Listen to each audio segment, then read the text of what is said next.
सिर्फ एक शिप जिसके अटकने से पूरी दुनिया का ट्रेड रुक गया। बिलियंस ऑफ डॉलर्स हर दिन का लॉस। और शॉकिंगली ये सब हुआ एक नैरो कैनाल में, स्विस कैनाल। देखो, दुनिया का ट्रेड हाईवे से नहीं चलता, नैरो चोक पॉइंट से चलता है।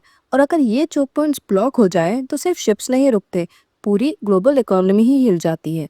इस वीडियो में हम समझेंगे स्विस कैनाल का रियल पावर, कैसे एक शिप ने दुनिया का ट्रेड रोक दिया और कौन से और चोक पॉइंट्स दुनिया कंट्रोल करते हैं। स्विस कैनाल बना था 1869 में। इसको डिजाइन किया था फर्डिनांड डी लेसेप्स।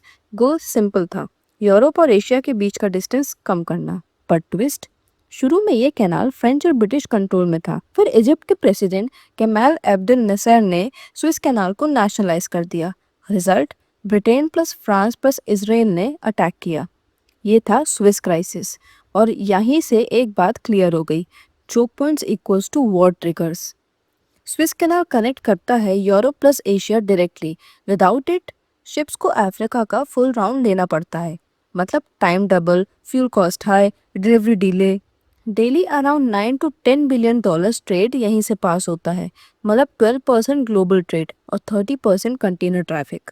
और अगर ये रुकता है तो यूरोप एशिया ट्रेड कोलैप्स हो सकता है। अब आते हैं मेन बात पर। 2021 में एक शिप एवर गिवन साइडवेज अटक गया 6 दिनों के लिए। कैसे?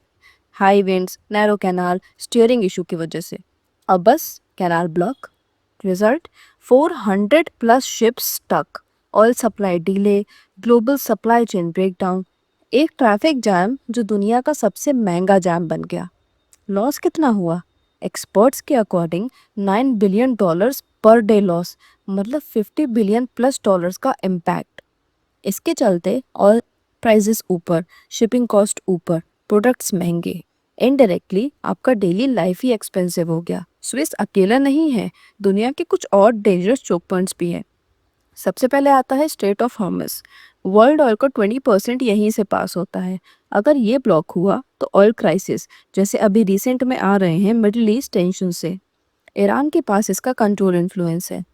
फिर आता है स्ट्रेट ऑफ मलाक्का, एशिया का busiest route, China Japan dependent. ये नैरो भी है और यहाँ पायरेसी रिस्क भी होती है।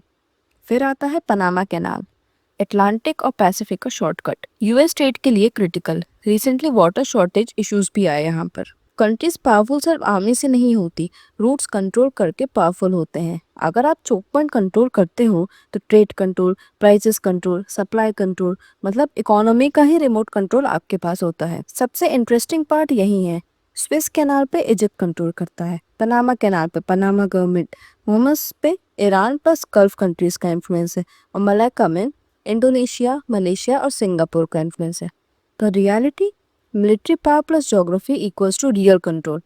इनके डिपेंडेंसी कम करने के लिए कंट्रीज क्या कर रहे हैं? चाइना ऑल्टरनेटिव रूट्स बना रहा है, जैसे belt and road initiative, land trade corridors, ताकि चोक पॉइंट डिपेंडेंसी कम हो।